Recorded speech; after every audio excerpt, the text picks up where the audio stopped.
जी, अस्सलाम वालेकुम, सत श्री अकाल, नमस्ते, याली मदद, कैसे हैं आप सब लोग? मुझे उम्मीद है कि आप लोगों की ज़िंदगी बिल्कुल सही जा रही है। तो ज़रा जैसी वीडियो शुरू होती है, 2 बातें करनी है। पहली बात ये है कि मेरा नाम है जासिर जमाल और मैं टेक्सास 1031 एक्सचेंजेस से हूँ, और फिर दूसरी बात ये है कि जितनी भी मैंने वीडियोज़ अभी तक की हैं और आगे जाके करूँगा, इंक्लूडिंग दिस वन, जो कुछ भी मैं बातें करता हूँ इन वीडियोस के अंदर, ये सिर्फ और सिर्फ तालीम और इंफॉर्मेशनल पर्पसेस के लिए हैं। ये कोई लीगल या इन्वेस्टमेंट एडवाइस नहीं है। सो प्लीज़, जब भी आप लोग कोई भी बड़ी सी डिसीजन ले, चाहे वो 1031 के बारे में हो या ना हो, आप लोग हमेशा प्लीज़ अपने सीपीए, अपने टैक्स अटर्नी और अपने स्टेट अटर्नी से मशवरा करके ये डिसीजंस लिया करें। और मोस्ट इंपॉर्टेंटली अपनी ड्यू डिलिजेंस किया करें इससे पहले कि आप कभी भी कोई बड़ी इन्वेस्टमेंट डिसीजन लें, क्योंकि हर इन्वेस्टमेंट के अंदर रिस्क होता है। आपको कभी गारंटी नहीं होती है कि आप पैसे बनाएंगे, कभी कभी आप पैसे लूज भी कर लेते हैं और वो भी बहुत ज़्यादा, तो इसलिए हमेशा अपनी ड्यू डिलिजेंस किया करें और अपने सीपीए, टैक्स अटर्नी या अपने स्टेट अटर्नी से मशवरा करके आगे बढ़ा करें। सही है? चलें अब ज़रा वीडियो के अंदर चलते हैं। तो अभी के लिए मैंने सारी जो 1031 की वीडियोस बनाई है, इसमें मैंने कहा है ना कि जब भी आप 1031 करते हैं, आप अपने कैपिटल गेन का टैक्स बचाते हैं और एक बड़ी प्रॉपर्टी में पैसे डाल देते हैं और कैपिटल गेन टैक्स नहीं पड़ता। लेकिन ये एक टैक्स है जो आप जिससे आप बचते हैं और जो आपको लग जाता है जब आप प्रॉपर्टी को बेचते हैं और नहीं करते 1031। लेकिन एक और भी टैक्स है जो आई एम नॉट श्योर, मैंने आज तक कोई 1031 एक्सचेंज कंपनी को देखा नहीं है जो इसके बारे में बात करते हैं, लेकिन मैं बात कर लेता हूँ इसके बारे में। ये वाला टैक्स आप लोगों को पड़ता है जब भी आप एक प्रॉपर्टी को बेचते हैं और आप 1031 नहीं करते। तो ये टैक्स है क्या? इसको कहते हैं डिप्रिशिएशन रिकैप्चर। तो ये क्या है ये टैक्स, ज़रा बताता हूँ मैं आपको। एक सेकंड, आपको बोर्ड नज़र आ रहा है? हाँ जी, नज़र आ रहा है। चले, डिप्रिशिएशन रिकैप्चर। तो जैसे कि आपने जितनी भी अपनी प्रॉपर्टीज़ जो है ना बचा के रखी हैं, लाइक आपका जो सी स्टोर है ना, आपने उसको पकड़ के रखा हुआ है, आप आराम से पैसा बना रहे हैं हर साल। आप जब अपने सीपीए के पास अपने टैक्सेस फाइल करते हैं उसके लिए, तो आप अगर एक अक्लमंद इंसान हैं, जो सब लोग हैं, जो आप हैं, मुझे पता है आप लोग हमेशा डिप्रिशिएशन इस्तेमाल करेंगे ताकि अपना पैसा और अपनी इनकम थोड़ी कम दिखाएं ना आईआरएस के सामने, ताकि कम टैक्सेस पे करें उस पर हर साल। लेकिन मसला ये है कि जब आप उस पर सी स्टोर को बेचते हैं तो IRS of course capital gain का टैक्स के पीछे तो आएगी आपके पास ऑफ कोर्स, लेकिन साथ में वो जो डिप्रिशिएशन जो आपने जिसका फ़ायदा आपने उठाया ना इतने सालों के लिए, वो उस पर भी आपको वो टैक्स करते हैं और उसका भी वो टैक्स वसूल करते हैं आपसे। और वो कैसे होता है, ज़रा एग्जांपल देता हूँ मैं आपको। तो फॉर एग्जांपल लेट्स असूम करते हैं कि आपका सी स्टोर है, आपने 2010 में उसको ख़रीदा था और लेट्स से आपने क्या कहते हैं 3 मिलियन में उसको ख़रीदा था बैक देन। सही है? तो ये रहा 3 मिलियन और अब आ गया 2020। अब आप इस गैस स्टेशन को जो है ना 6 मिलियन में बेच रहे हैं। तो ऑफ कोर्स अगर आप इन नंबर्स को देखें तो ऑटोमेटिकली $3 मिलियन का कैपिटल गेन तो आ रहा है आपके ऊपर, लेकिन साथ में हर साल आपने इन सारे 10 साल में एक एक साल में आपने डिप्रिशिएशन इस पर गैस स्टेशन पे ली थी ना अपने टैक्सेस पे, दिखाने के लिए कि प्रॉपर्टी की वैल्यू नीचे गई है, तो देयरफॉर आपको इतना ज़्यादा इनकम टैक्स नहीं भरना चाहिए, जो सब लोग करते हैं। तो अब जितना भी आपने क्या कहते हैं इस प्रॉपर्टी में डिप्रिशिएशन ली थी, आईआरएस जो है ना पूरा टोटल में जो है ना आपको उस डिप्रिशिएशन पे टैक्स करेगी ताकि वो वापस रिकैप्चर करेंगे तो फॉर एग्जांपल ज़रा इस एग्जांपल को ज़रा आगे बढ़ाते हैं और एक कैलकुलेशन करते हैं। मैं ज़रा कैलकुलेटर अपना पकड़ लूँ और ये रहा। तो क्या होता है इसके अंदर, तो सिंस से गैस स्टेशन जो है ना एक कमर्शियल है, कमर्शियल की डिप्रिशिएशन जो है ना आपकी क्या कहते हैं इस तरह होती है। तो ये ज़रा एक सेकंड आपको दिखा दूँ।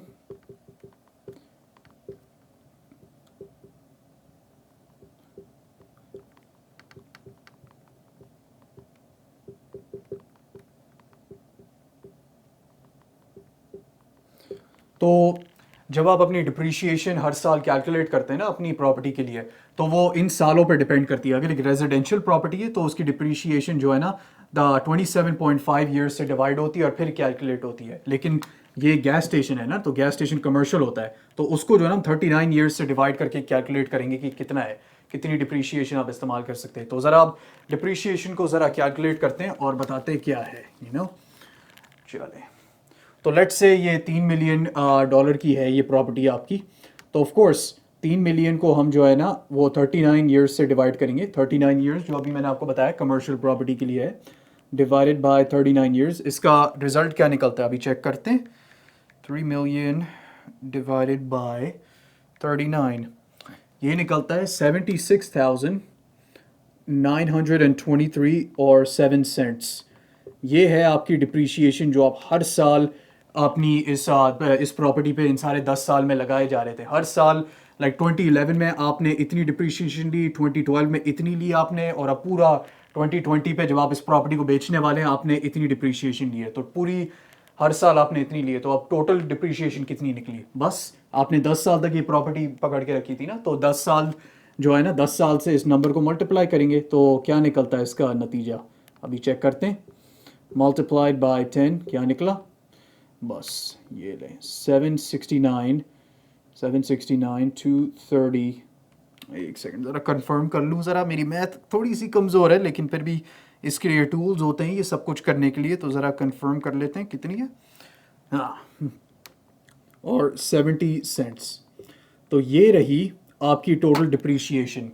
तो इन सारे 10 सालों के लिए जब आपने हर साल इस नंबर से इस प्रॉपर्टी को डिप्रिशिएट की थी ना, इस गैस स्टेशन को, पूरी टोटल में जो है ना ये नंबर होता है $7,69,230.70। पूरी टोटल डिप्रिशिएशन आपने इस प्रॉपर्टी के ऊपर ली है।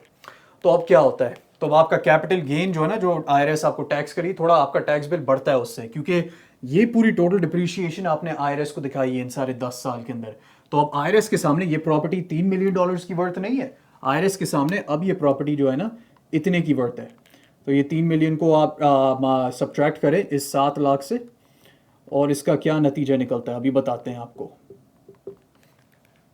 तो ज़रा चेक करते हैं इसको ज़रा। 3 million minus 769 230 and 70 cents. IRS के सामने इस प्रॉपर्टी की वैल्यू इतनी है, $2,02,30,769.30।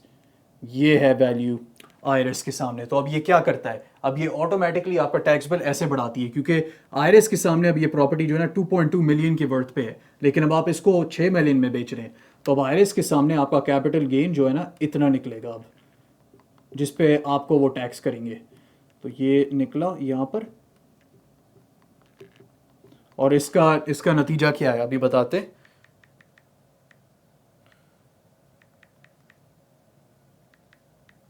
एक सेकंड, थोड़ी एरर हो गई यहाँ पर, तो इसको देखते हैं। और ये निकला अब आपका कैपिटल गेन।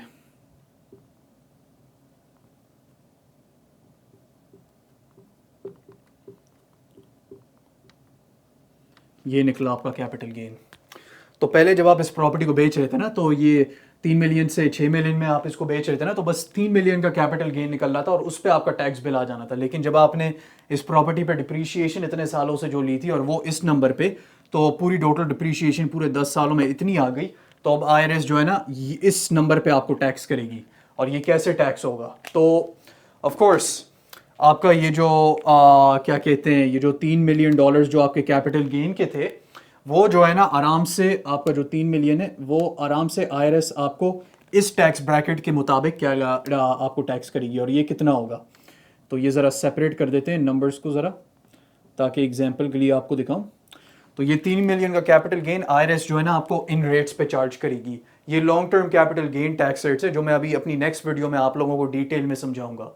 तो बस इतना आपको पता होना चाहिए कि ये जो आपका 3 मिलियन है ना, ये टैक्स होगा इन रेट्स के ऊपर 0%, 15 या 20% पे, और ये डिपेंड करेगा कि आप कैसे फाइल कर रहे होते हैं अपने टैक्सेस हर साल, और आपकी इनकम कितनी होती है। तो लेट्स से अगर आप क्या कहते हैं सिंगल हैं, और आप सिंगल पर्सन की तरह हर साल अपने टैक्सेस फाइल करते हैं, और आपकी इनकम लेट्स जस्ट से 44,000 से लेके क्या कहते हैं, लेट्स जस्ट से आपकी इनकम जो है ना $5 लाख की है हर साल, तो आपको जो है ना आईआरएस इस रेट पे टैक्स करेगी, क्योंकि आप सिंगल हैं और आप 4,92,300 से ज़्यादा पैसे कमा रहे हैं, आप $5 लाख हर साल कमा रहे हैं, तो आपका जो भी कैपिटल गेन होगा ना, आईआरएस आपको इस रेट पे चार्ज करेगी 20% पे।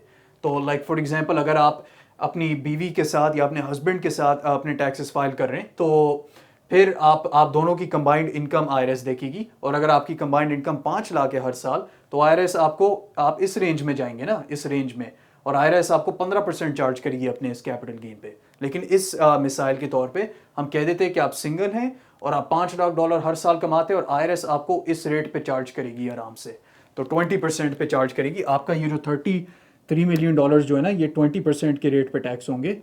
और इसका क्या नतीजा है? तो 3 मिलियन 20% ऑफ 3 मिलियन क्या है, चेक करते हैं ज़रा। 6 लाख निकले। तो ये $6 लाख का आपका ये कैपिटल गेन टैक्स आ गया।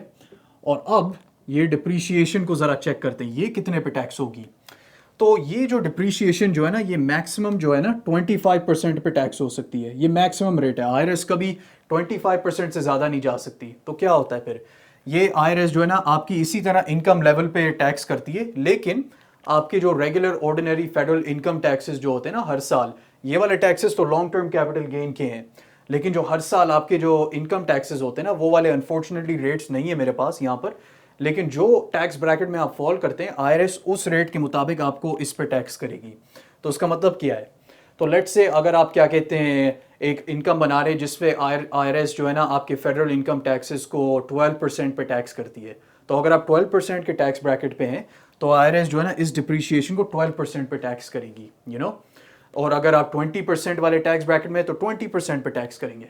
लेकिन लेट्स से अगर आपके फेडरल इनकम टैक्सेस आप 37% के टैक्स रेट पे हैं, तो फिर आईआरएस जो है ना आपको 37% नहीं टैक्स कर सकती इस पे, वो 25% पे आपको कैप कर देंगे।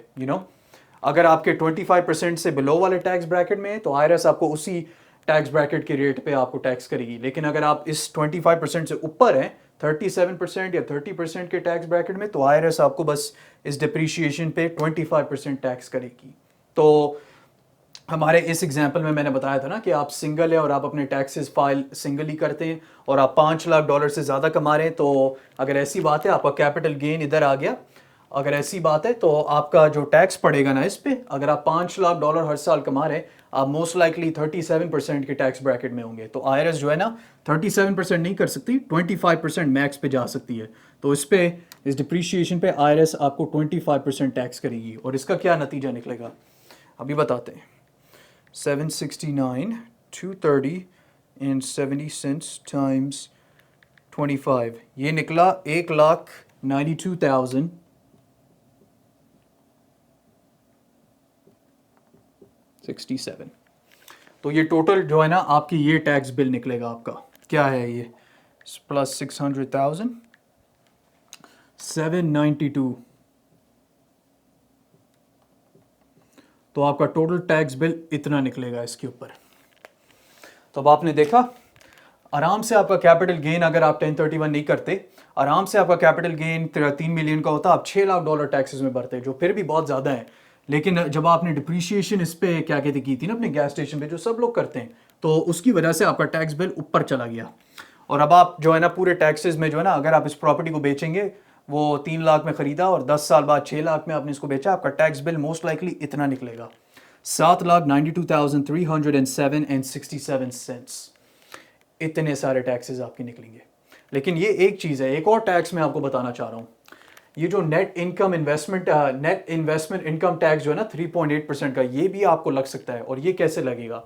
तो फॉर एग्जांपल जो भी आपकी इन्वेस्टमेंट इनकम होती है ना, जो आप इन्वेस्टमेंट्स के थ्रू अपनी जो इनकम बनाते हैं ना, उसके बाद जो है ना आप अपने एक्सपेंसेस डिडक्ट करते हैं उस इनकम से, और जो कुछ भी वो नंबर रह जाता है फिर वो आपका क्या कहते हैं वो होता है, और वो आपकी नेट इन्वेस्टमेंट इनकम होती है। और अगर वो नेट इन्वेस्टमेंट इनकम आपकी 2,50,000 से, एक सेकेंड ज़रा बैकअप करते हैं इस पे, तो अभी के लिए जो भी आपकी वो जो नेट इन्वेस्टमेंट होती है ना इनकम, वो अभी वहाँ रहेगी, लेकिन उस पर भी टैक्स पड़ सकता है, और वो 3.8% का पड़ सकता है। और वो कैसे पड़ेगा?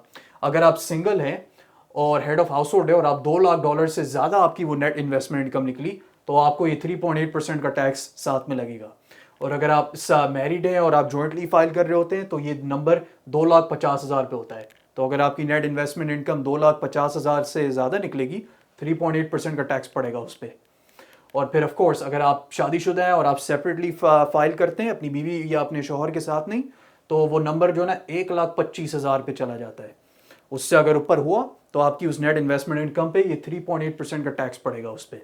और ये मैं क्यों बता रहा हूँ आपको, इसलिए क्योंकि ये जो आपका जो कैपिटल गेन है ना यहाँ पर, ये जो है ना नेट इन्वेस्टमेंट इनकम काउंट करेगा, क्योंकि ये आपकी जो है ना एक इन्वेस्टमेंट इनकम है, ये आपकी इन्वेस्टमेंट से आपको पैसा मिला है ना, तो इन दैट केस ये इधर इंक्लूड हो जाएगा आपकी नेट इन्वेस्टमेंट इनकम में। और फिर जो भी आप उसको कंबाइन कर देंगे अपनी सारी इन्वेस्टमेंट इनकम्स को, ये इस इनकम को लेके आप ऊपर डालेंगे और बाकी जो सारी आपकी इन्वेस्टमेंट इनकम्स हैं वो आप कंबाइन कर देंगे।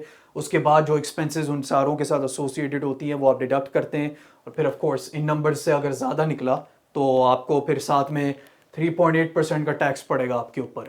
एंड नॉट टू मेंशन अगर आपने 1031 नहीं किया होता तो यहाँ पर भी आपको ये वाला टैक्स पड़ता, इतने पैसे आपके टैक्स में जाते।